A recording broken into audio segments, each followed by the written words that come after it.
तो पिछले एपिसोड में हमने देखा था कि एलिसिया ब्रिज के ऊपर से कूद गई होती है और उसे लग रहा होता है कि अब वो बहुत ही जल्द मरने वाली है। आगे हम देखते हैं कि एलिसिया का शरीर जमीन पर गिरने की वजह से पूरी तरह से कुचला गया होता है। उसके अंगों की स्थिति इतनी भयानक थी कि मानो उसमें जीवन का कोई भी अंश नहीं बचा हो। ऊपर खड़े वो दोनों डाकू ये देखकर बहुत ही डर गए थे। उन्हें डर था कि यदि ब्रोको को ये पता चल गया कि एलिसिया की मौत हो चुकी है तो वो उनका क्या हाल करेगा, और इसकी कल्पना मात्र से ही उनकी रूह कांप उठती है।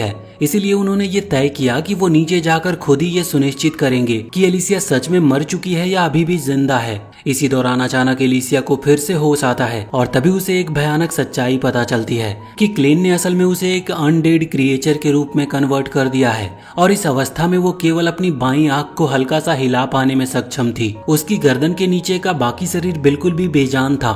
ना वो उसे महसूस कर सकती थी और ना ही उसमें कोई हरकत कर पा रही थी। वो अंदर ही अंदर सोचती है कि क्या वो अब बाकी जीवन ऐसे ही जीने वाली है, लेकिन परिस्थिति चाहे जैसी भी हो वो अभी अपने एक भी मसल्स को हिलाना नहीं चाहती थी, क्योंकि वो चाहती थी कि ऊपर खड़े डाकू उसे मरा हुआ समझे। लेकिन तभी उसकी आंखों के सामने कुछ ब्लड सर्कुलेट होने लगते हैं और उनके हिलने से क्लेन का चेहरा सामने आ जाता है, जो उसे केवल ये कहने के लिए आया हुआ था कि वो कितनी मूर्ख है जो उसने इतना अधिक खून बहा दिया। एलिसिया ये देखकर हैरान हो जाती है। उसे समझ ही नहीं आता कि क्लेन यहाँ पर कैसे आया और ये कैसा विचित्र रूप है जो अब किसी छोटे उड़ते हुए पपी की तरह दिख रहा है। क्लेन उसे समझाता है कि उसका ये रूप इस बात पर निर्भर करता है कि एलिसिया के भीतर कितनी मात्रा में मैजिक ब्लड मौजूद है, और चूंकि एलिसिया अभी भी उसके लिए यूजफुल है इसीलिए वो उसके शरीर में जबरदस्ती मैजिक ब्लड भरने वाला है। वो उससे कहता है कि जब तक उसके शरीर में ये जादुई ब्लड बहता रहेगा उसका पूरा शरीर पूरी तरह से ठीक होता रहेगा, सिवाय उन अंगों के जो शरीर से पूरी तरह से अब कट चुके हैं। ये सुनकर एलिसिया उससे पूछती है कि अगर ऐसा है तो फिर वो उसे अभी पूरी तरह से ठीक क्यों नहीं कर रहा। इस पर क्लेन कहता है कि वो सिर्फ एक पल उसके साथ बिताना चाहता है, क्योंकि अभी उससे सिर्फ एक सवाल पूछना है। क्लेन सबसे पहले उसे बताता है कि उसने लूना के लिए एक वेट नर्स खोज ली है और वो सदस्य डाकुओं के गिरोह में से है जिसका नाम नू है। वो ये भी कहता है कि उसकी इंसानों की समझ बहुत लिमिटेड है, फिर भी उसे महसूस होता है कि नू इस स्थान पर शोषण और अत्याचार सहन कर रही है। इसी कारण से उसने नू को अपने साथ भाग चलने का प्रस्ताव दिया था। लेकिन जो बात क्लेन को सबसे अधिक चौंका रही थी वो ये थी कि नू ने बिना एक पल गवाए उसके प्रस्ताव को ठुकरा दिया था।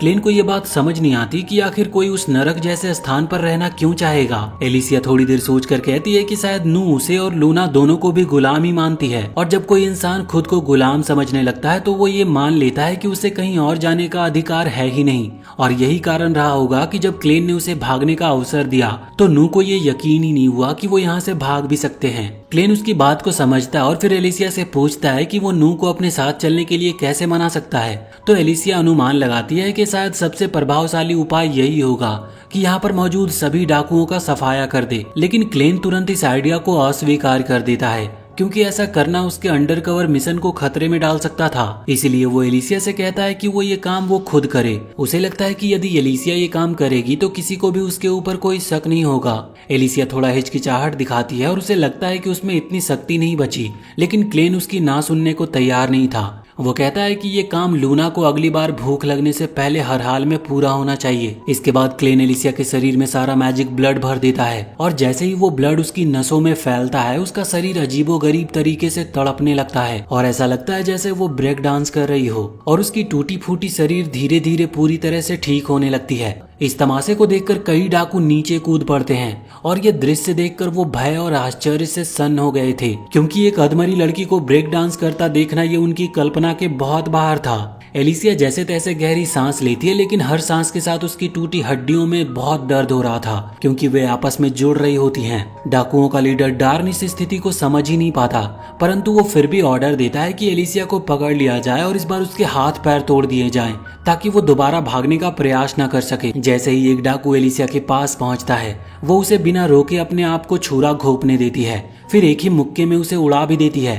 लेकिन उससे पहले वो उसकी तलवार और आंख की पट्टी छीन लेती है। उसी तलवार से वो अपनी बेड़ियों को काटती और फिर आंख की पट्टी पहनकर पूरी तरह से युद्ध के लिए तैयार हो जाती है। उधर क्लेन एक बार फिर नू को खोजने के लिए निकल पड़ता और लूना से ये वादा करता है कि इस बार वो नू को जरूर मना लेगा कि वो उसकी वेट नर्स बने। अगर लूना को एलिसिया की चिंता है तो क्लेन उसे दिलासा देता है कि एलिसिया ठीक रहेगी, क्योंकि ये अकेली इंसान है जिसने उस युद्ध में क्लेन के सींगों को छुआ था। उधर कर्म नू को बुलाकर उसे डांटती है कि उसने रसोई की गंदगी क्यों नहीं साफ की। वो देखती है कि नू जो हाल ही में पीटी गई थी वो अब भी खुश लग रही थी। इससे उसे इस बात की शंका होती है कि कुछ तो गड़बड़ जरूर है। नू से जवाब देती है कि वो बस यही सोच रही थी कि बाहर की दुनिया कैसी होगी, क्योंकि उसने आज तक कभी उस नर्क से बाहर कदम तक नहीं रखा है। कर्म को शक होता है कि शायद नू बाहर जाना चाहती है, लेकिन नू सफाई देती है कि ऐसा कुछ भी नहीं है। वो केवल बहुत ही एक्साइटेड है ये जानने के लिए, और अपने भोलेपन में वो ये भी गलती से बोल देती है कि किसी ने उसे इस स्थान से बाहर ले जाने का ऑफर दिया था, और बिना किसी दबाव के वो ये भी बता देती है कि वो व्यक्ति खुद एक गुलाम था।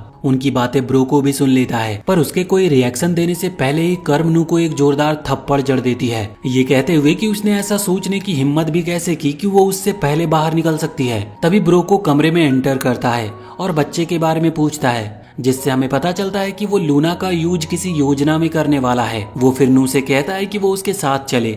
कर्म तुरंत समझ जाती है कि वो उसे सजा देने ले जा रहा है, लेकिन कर्म कर भी क्या सकती थी। वो अपने बॉस के खिलाफ एक शब्द भी नहीं कह सकती। इसीलिए जब वो दोनों वहाँ से चले जाते हैं तो कर्म बस एक गहरी सांस लेती है और मन में सोचती है कि अब बच्चों को दूध कौन पिलाएगा। उसका ये विचार साफ इशारा करता है कि ब्रो को नू को मारने वाला है। उधर क्लेन लूना को लेकर उसी स्थान पर पहुंचता है और कर्म समझ जाती है कि क्लेन नू को बच्चे का दूध पिलाने के लिए ढूंढ रहा है। कर्म, जो कि पहले से ही चिड़ी हुई थी और बहुत गुस्से में थी, क्लेन से कहती है कि अब कोई भी बच्चे को दूध नहीं पिला सकता, क्योंकि नू ने एक ऐसी गलती की है जो क्षमा लायक नहीं है, क्योंकि उसने एक ऐसा सपना देखा जो कि संभव है ही नहीं। क्लेन कर्म से और भी विस्तार में बताने को कहता है। जब उसकी आंखें किसी राक्षस की भांति कर्म की आंखों में झांकती है तो वो डर के मारे सब कुछ सच सच बता देती है। इधर ब्रोको नू को एक गुफा में ले जाता है और जैसे ही वो भीतर एंटर करते हैं, वहाँ का जो सीन वो देखती है उसे देखकर वो बहुत ही दंग रह जाती है। वो कौओं के बीच में पैदा हुई थी और हमेशा वहीं रही थी, लेकिन उसने इस स्थान को पहले कभी देखा नहीं था। वो ब्रोको से इस बारे में पूछती है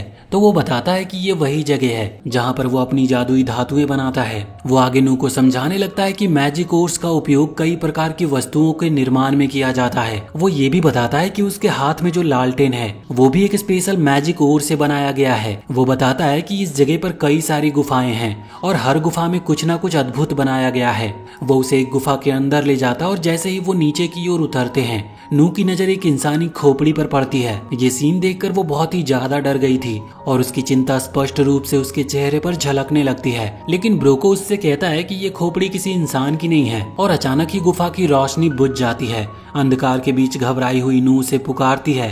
वो कहती है कि वो कुछ भी नहीं देख पा रही, तो ब्रोको उसे बताता है कि ये एक मामूली भूल थी और वो कहता है कि वो फिर से लाइट को चालू कर देगा। और जैसे ही लाइट वापस आता है, नू के सामने वो बड़ा सा ट्रोल बेटी खड़ा दिखाई देता है। यह सीन देखकर वो चौंक उठती है और डर के मारे कांपने लगती है। वो चीखती है कि कोई आकर उसकी मदद करे, लेकिन वहाँ पर उसकी मदद करने के लिए कोई भी नहीं था।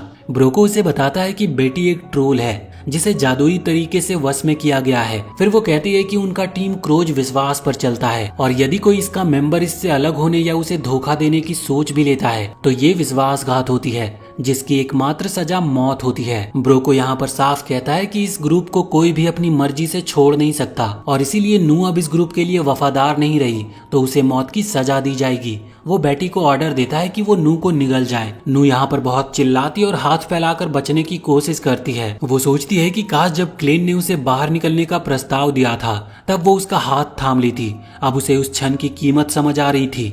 वो प्रार्थना करती है कि शायद क्लेन फिर से किसी चमत्कार के रूप में वहां पर आ जाए और उसका हाथ पकड़कर उसे बचा ले, परंतु ऐसा कुछ होता नहीं, कम से कम तब तक नहीं जब तक कि उसका शरीर ट्रोल के जबड़े तक नहीं पहुंच जाता। और जैसे ही बेटी उसे निगलने ही वाला होता है, क्लेन वहां पर पहुंच जाता है। वहां पर क्लेन बहुत ही शांति से कहता है कि उसे दुख है कि उसे पहुंचने में थोड़ा लेट हुआ।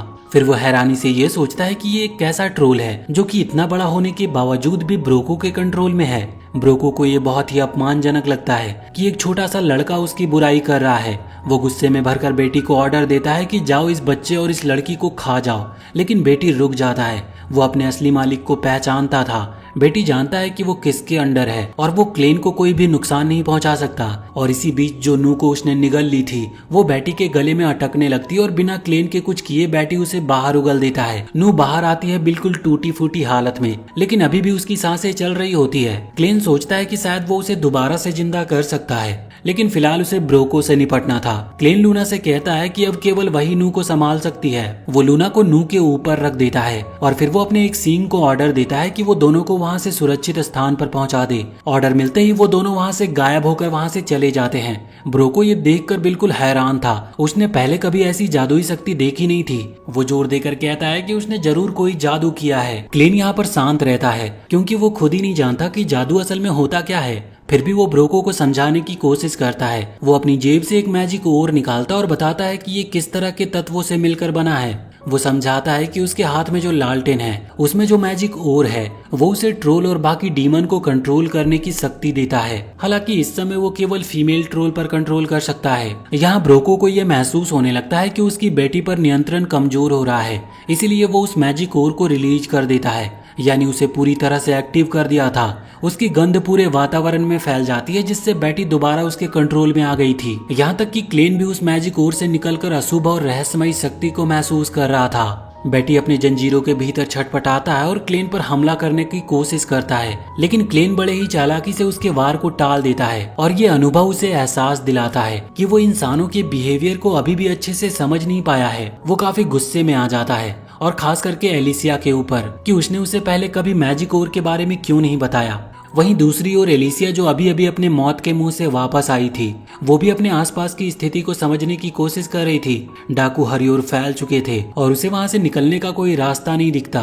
तभी वो अपने बचपन के दिनों को याद करती है जब उसके पिता उसे युद्ध और आत्मरक्षा की ट्रेनिंग देता था। उसका पिता उसे बार बार कहता था कि तेरा वार बहुत कमजोर है और उस दिन उन्होंने उससे कहा था कि जब तुम वार करती हो तो तुम बहुत हिचकिचाती हो और यही झिझक तुम्हारे मन में डर पैदा करती है। और वो कहता है कि अगर दुश्मन को ये दिख जाए कि तुम डर रही हो तो वो तुम्हें तोड़ देगा। अब जब वो चारों तरफ से डाकुओं से घिरी हुई थी तो उसे सब कुछ याद आता है। वो जानती है कि उसे लड़ना होगा, लेकिन उसकी स्थिति और भी कठिन होती है क्योंकि उसका माना कोर कमजोर होता जा रहा था, क्योंकि वो ब्लड क्लेन से अपनी शक्ति खींच रही थी जिससे उसकी ऊर्जा और भी तेजी से खत्म हो रही होती है। उसे ये भी महसूस होता है कि उसे एक बेहतर हथियार चाहिए होगा और यदि वो ऐसा नहीं करती तो उसकी हार निश्चित है। इसीलिए वो दौड़ पड़ती है नदी की ओर। उसका प्लान होता है कि वो आर्वेटिस नामक एक प्राचीन हीरो का हथियार प्राप्त करेगी जो नदी के बिल्कुल गहराई में छिपा है। जब वो दौड़ती है तो उसके मन में बहुत ही डर समाया होता है। वो सोचती है कि यदि वो पकड़ी गई तो उसे बहुत ही दर्द झेलने को मिलेगा।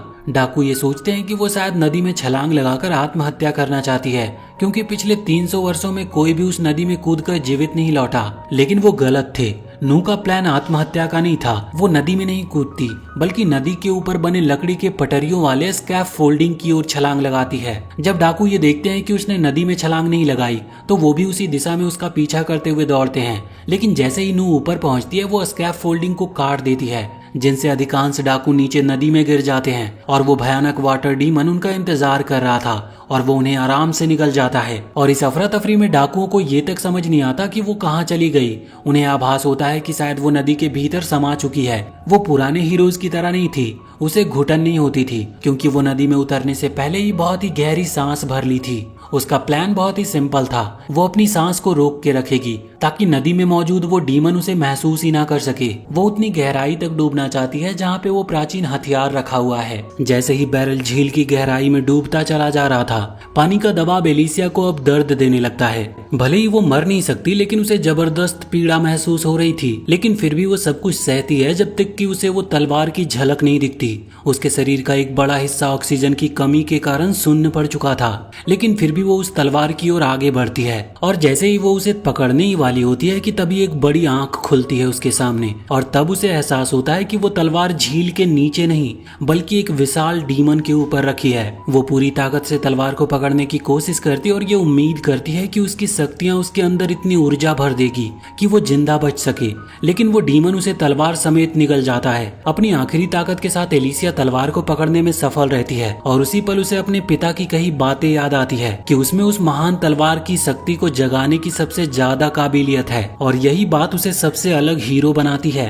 ये याद उसे फिर से लड़ने की शक्ति देती है और वो किसी तरह उस डीमन के मुंह से बाहर निकल आती है। उसके पेट पर एक गहरा घाव हो चुका था। उसकी जादुई खून तेजी से बह रहा होता है, लेकिन एक आधी इंसान और आधी ज़ॉम्बी होने के कारण वो अभी भी होश में होती है और तलवार की शक्ति को महसूस करने पर ध्यान सेंटर करती है। जैसे ही वो तलवार की माना को थामती है, वो तलवार को नीचे की ओर घुमाती है, जिससे उसे ऊपर उठने की पर्याप्त एनर्जी मिल सके।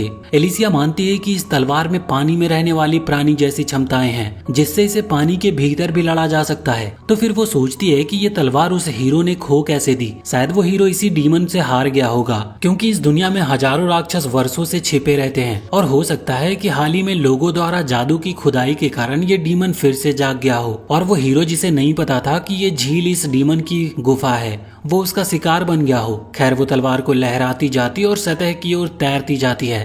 तभी वो देखती है कि पानी में बहुत सारी ताजा लाशें तैर रही है, जिन्हें छोटे डीमंस ने मार डाला है। लेकिन एलिसिया उन छोटे राक्षसों से नहीं डरती, क्योंकि अब वो उनके सामने बहुत शक्तिशाली है। वो उन्हें काटती हुई आगे बढ़ती और आखिरकार झील से निकलकर सतह तक पहुंच जाती है। जैसे ही वो बाहर निकलती है, वो देखती है कि 2 मेन डाकू उसका इंतजार कर रहे हैं। वो डाकू उसके हाथ में खजाने वाली तलवार देखकर भी उस पर हमला करने की सोचते हैं, जो कि ये बात तो साबित करता है कि उनके पास दिमाग नाम की चीज नहीं है। लेकिन इससे पहले कि वो कुछ कर पाते, वही बड़ा सा डीमन भी झील से बाहर आ जाता और अपने ऑक्टोपस जैसे टेंटिकल से सामने दिखने वाले सभी इंसानों को निगल जाता है। एलिसिया तलवार की मदद से अपनी रक्षा करती है, लेकिन वो जानती है कि वो अकेले उस डीमन का सामना नहीं कर सकती।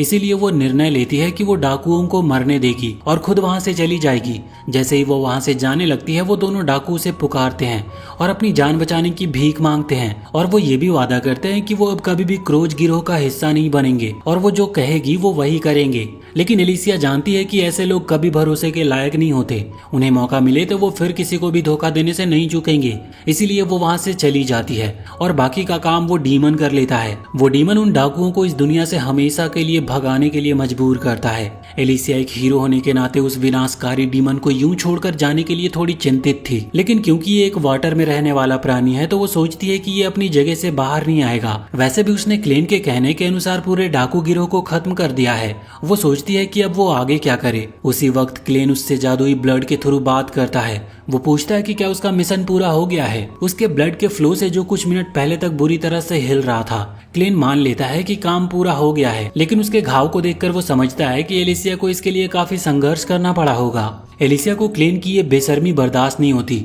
वो उसे ताना मारता है कि वो आराम से बैठा रहा जबकि वो एक विशाल डीमन से लड़ रही थी। क्लेन उससे माफी मांगता और बताता है कि वो खुद भी एक समस्या में फंसा हुआ था, जिससे एलिसिया हैरान रह जाती है, क्योंकि वो कभी नहीं सोच सकती कि सबसे ताकतवर डीमन राजा भी किसी चीज से मुश्किल में पड़ सकता है।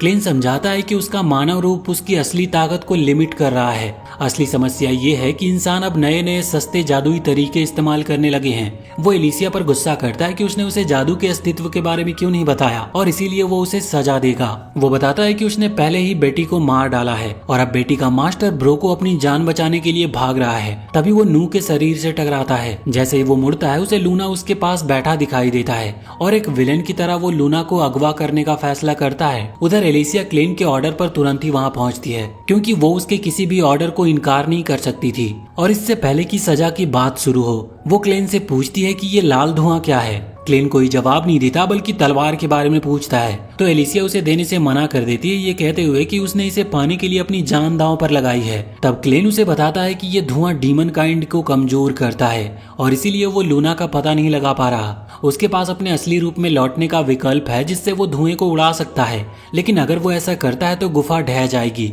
इसीलिए वो एलिसिया से कहता है कि वो इस स्थिति को संभाले, क्योंकि उसे जादू के बारे में जानकारी है। एलिसिया कहती है कि जानकारी होने के बावजूद वो जादू का इस्तेमाल नहीं कर सकती।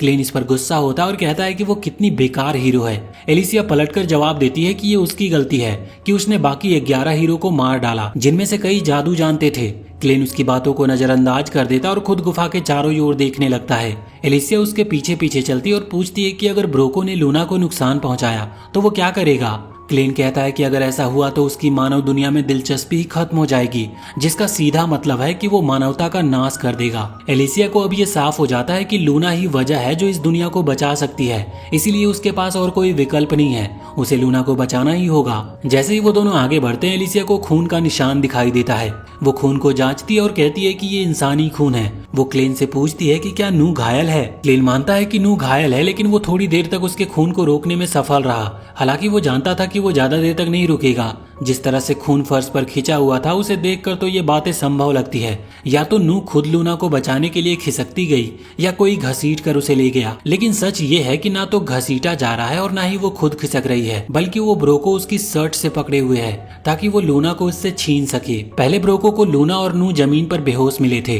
वो लूना को उठाने ही वाला था कि नू ने उसे कसकर पकड़ लिया। ब्रोको चिल्लाता है कि उसे बस लड़का चाहिए। जब वो पहले लूना के पास गया था तो लूना ने उसका हाथ झटक दिया और चिल्ला उठा था।